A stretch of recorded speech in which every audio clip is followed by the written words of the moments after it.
So our final guest, we've been having bookstores lately. We've had them from day one. We've always had bookstores, but um, we've had some this the last month, a couple of months. We've had several.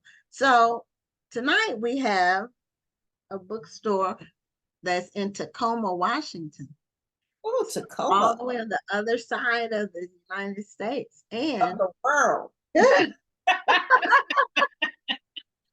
I'm kidding. I used to live in Tacoma. you did? I knew you I lived was, in Washington. I didn't yeah, know what I city. was stationed at Fort Lewis, Washington back in the day. Oh, okay. So we have tonight the owner or one of the owners, LaKecia Farmer, and the bookstore is called Parable, like the parables of the Bible bookstore. And she's from Tacoma, Washington. And we welcome LaKecia to Black Authors Matter TV. Awesome. Thank you. Thank you for being here. Yeah, of course. Now, how many Black people are in Tacoma, Washington? Oh man. I mean, Dr. Lawson might know more than I do, but we have quite a few people, Black folks here. We're probably one of the blackest, brownest cities in the state. So, Oh, really? More so than Seattle? yeah, a lot of people are moving from Seattle and to outer King County, Tacoma. So, yeah. Okay. And where did the name Parable come from in terms of naming a store? You know, when you name your store, there's all kinds of motivations behind Right. what the name is going to be. And so, Parable, where did that emanate from? Yeah, the simplest answer is from in honoring the late and great Octavia E. Butler, who wrote Parable of the Sower, Parable of the Talents. The long answer is that we started Parable during the pandemic. We started Parable during racial uprisings. Mm, And we saw a lot of um, harm coming towards Black and Brown folks, coming towards folks of other identities that just it just was awful. And as marginalized folks, you know, um, the pandemic only increased death rates, the racial uprisings, we had a backlash to that. So it was just, to me, it was kind of relevant and to make sure that we named our store after something that created a sense of hope and community um, for folks who are often left out of the picture. And even as dark as I don't know if y'all have read Parable of the Sower, Parable of the Talents, but from Octavia E. Butler, but sometimes it gets a little dark. But in the core of it is about this Earth Seed community, and so we actually have a little section, the kids section called Earth Seed, and that's what it is about: is building community, building alternative spaces, and so yeah, that's kind of where the name comes from. okay. And Wow. I'm So you put a really, lot of thought into that name. That just wasn't something you pulled out of the thin air and said, Yeah, let's name it that. right. yeah, I I like read one of them, or both of them, but it's been a long time ago. And I'm an avid Yeah. reader, so I can't remember. All I know is I've never read a book by Octavia Butler that I didn't really, really, really like it. love. She's Hmm. an amazing writer. She was an amazing writer. And so, but I thought the parable was just an interesting name, and you never know where names come from until you talk to the people who developed them. So are there multiple owners? Are you the sole owner, or who Yeah. owns? Is it family owned? Is it owned by Yeah, it's family? family owned for sure. So on the technical side, it's me, my cousin, and my twin sister who own Parable. But it's also family run. We also have my older sister who's there, my partner. So yeah, we're family owned, family run business, and it has its trials and tribulations, but it also has its wonderful beauty to being a family-owned business. Well, that's wonderful. I mean, is now some people say they don't want to work with family because it can be challenging, but it seems like you guys have made it work. Everybody has their own specific responsibility. Yeah, absolutely. So my cousin Dee Dee, she was the designer. She is a designer still, but she designed the whole space and make sure that when people come in, you feel welcome. She has over 20 years of ex customer service experience. So that Nice. whole concept of people coming in, people feeling like they're a part of the community. That was her, and that still continues to be her. My twin is an artist, so we're more than a bookstore. We also sell art um, and handmade products, and so that's kind of how we get a lot of artists into our building. I love books, so you got the right person. I curate the books and bookseller. And so yeah, we just really have our lanes. We have our ways of doing things. Sometimes, family family can be hard, but at the same time, it's like I wouldn't have been able to do this without them. Like my older sister, she went in and it's like, hey, like I wanna be a part of this too, and is one of our strongest folks who most reliable folks. So it's just awesome. Yeah. Well, that's wonderful. And I love the fact that you guys are the type of bookstore where if I walked in and said, I'm looking for a certain type of book, I'd like maybe a horror book or I'd like a self-help book, you know exactly where to point me. Oh yeah. Oh yeah. It's funny we started out selling at markets and we sold our personal like we also sell plants. So my sister knew a lot about the plant world, sometimes even propagated some, while I sold some of my own inventory and then we made them all pretty with Dee Dee's help and but yeah, when it came to books, I was like, this is my own collection. Like, and now I have this whole, it's like, I call it my, kind of library because I get to read the books and I get to vet them because we're curated space, right? And so, even if I didn't read the book, I know exactly where it's coming from, you know? And I know exactly what people have said about it, that it might actually be a pretty good book. So we have a lot of Black authors, Indigenous authors, but we're really we're really focused on like making it a good experience for folks. That's wonderful. That Yeah. really is. Yeah, the thing about a family business, it can be challenging because well, my husband and I worked together our whole marriage. He retired though, 7 6 7 years ago. But when we had our brick and mortar store, any business we've had, when we had the store, and then once we transitioned to doing more marketing, but we always worked together, but we had different skill sets. That's one of the important things about family because you're not that way, you're not butting heads. You're not like, okay, there's no push pull. He was on the tech side. I don't want to know. I didn't want to be on that side. I don't want to know about it. So and I did marketing administration. He didn't want to know about that. So and then we got the kids involved because I believe in my here's my position. This business is feeding the family. You need to work. They got paid, but it wasn't like an option. It wasn't like we didn't give them a choice. We told them you're going to be working. This is what you're going to be doing, and you get paid. So and I had experience with that because me growing up, my dad was a pastor, but the church had a lot of different things going on. It had a daycare, it had home for the aged. So we all worked for our parents. So I grew up seeing that, and we didn't have a choice.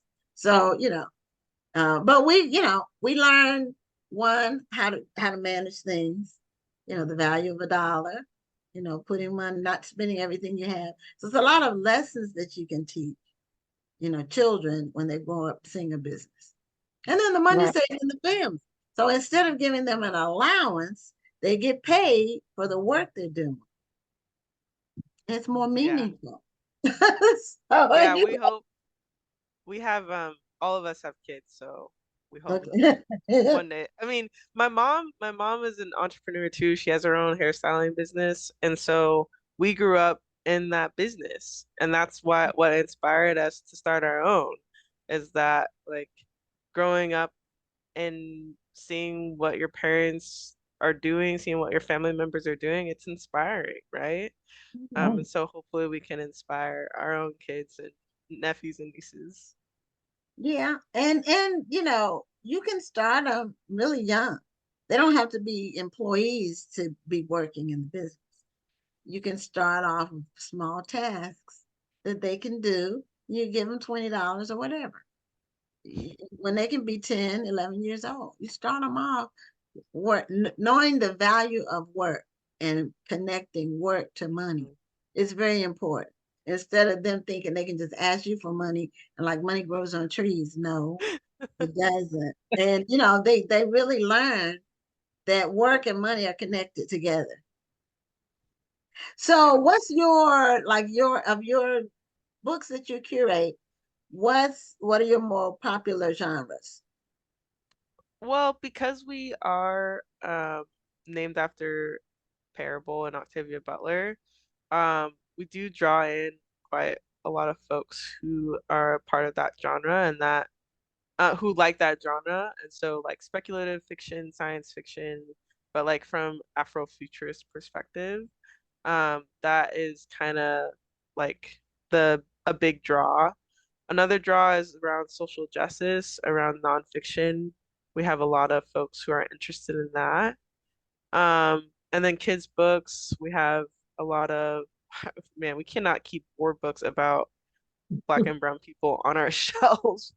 I mean, it makes sense because, like sometimes when you go into a bookstore, it doesn't always reflect the kids, right? But yeah, it's awesome that that happens. So yeah, those are kind of our top categories. We also have um uh yeah, I guess it sometimes it is also about the authors.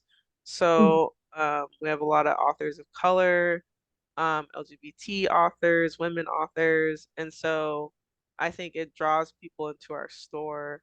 So you have a To lot of book, when you say the authors, you mean like author events, like book signings or book chats? Yeah, I think our biggest event, it was during COVID, so it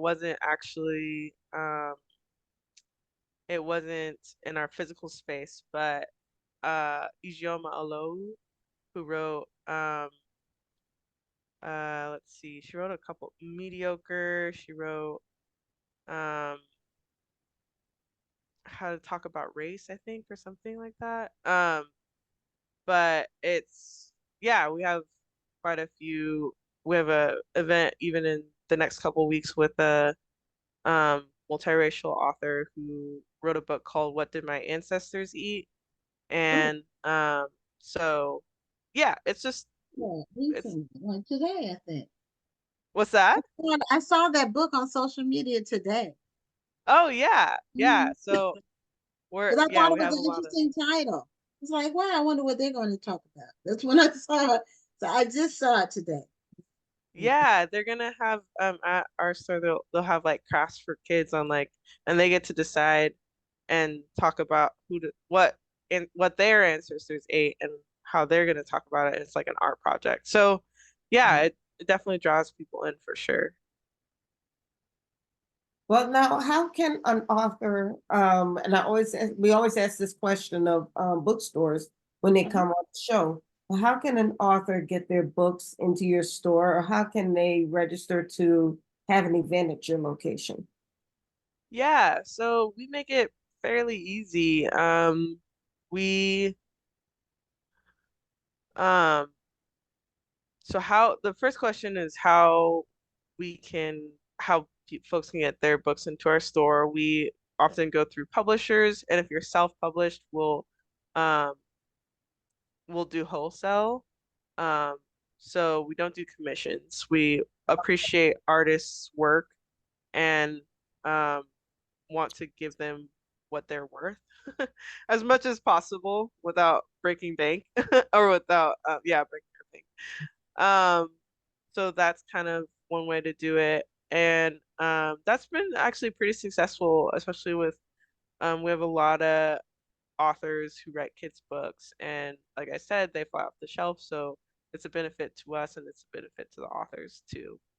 And then how they can get into our store as a speaker.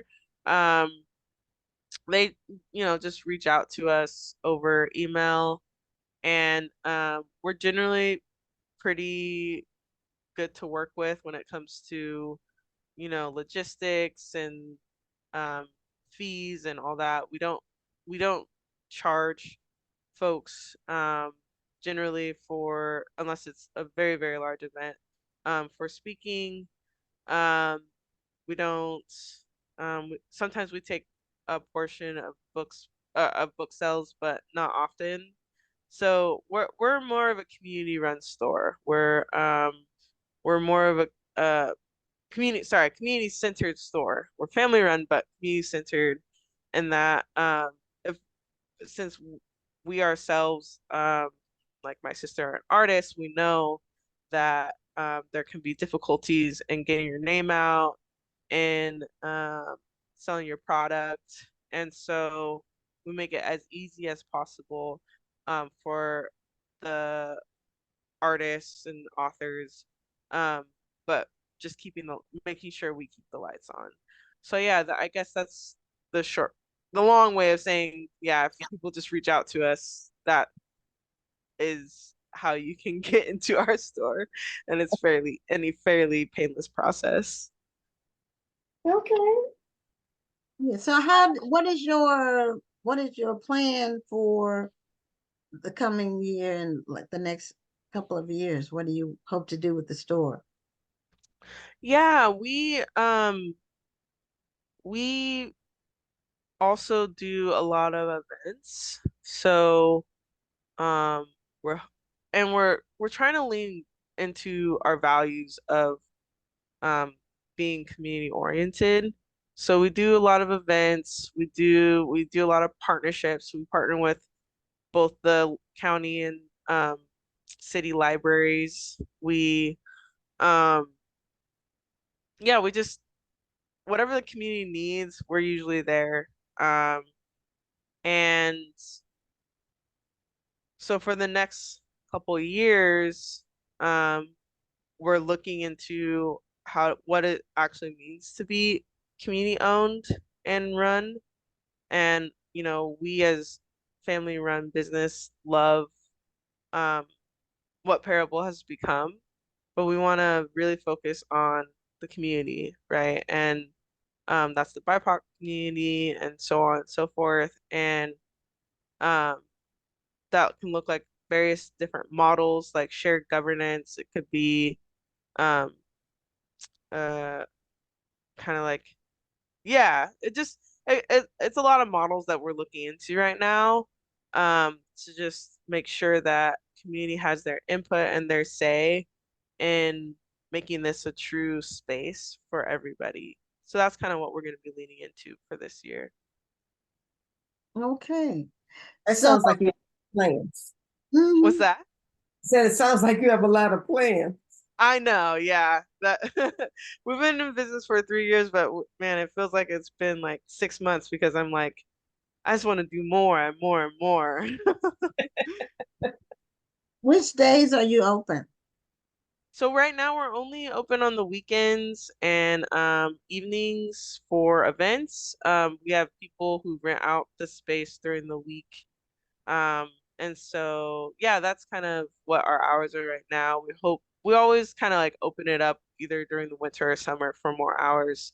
But we all have our own full-time jobs and kids, and so we have an event right now where someone's at, so we're more than just the weekends, but that is like our regular open hours. Well, that's when the most traffic comes in anyway. Absolutely, yeah. That we opened and we're open most of the week when we started out, and we just found that most people want to come on the weekends or evenings or at events, so we just went where the people are, and that's kind of how our model is. I like it. Now, would you say, because I do not remember a Black bookstore in Tacoma when I was living there once upon a time. Um, was there a Black bookstore prior to you? Not in Tacoma. There was I didn't Limbs in think so. Seattle, and then there was Estelitas in Seattle, which we kind of um started around the same time. They were a library before. Mhm. Um, and and then there's one more Loving Room Books that opened just a year ago in Seattle. But as you can see, there's a theme here. They're all in Seattle.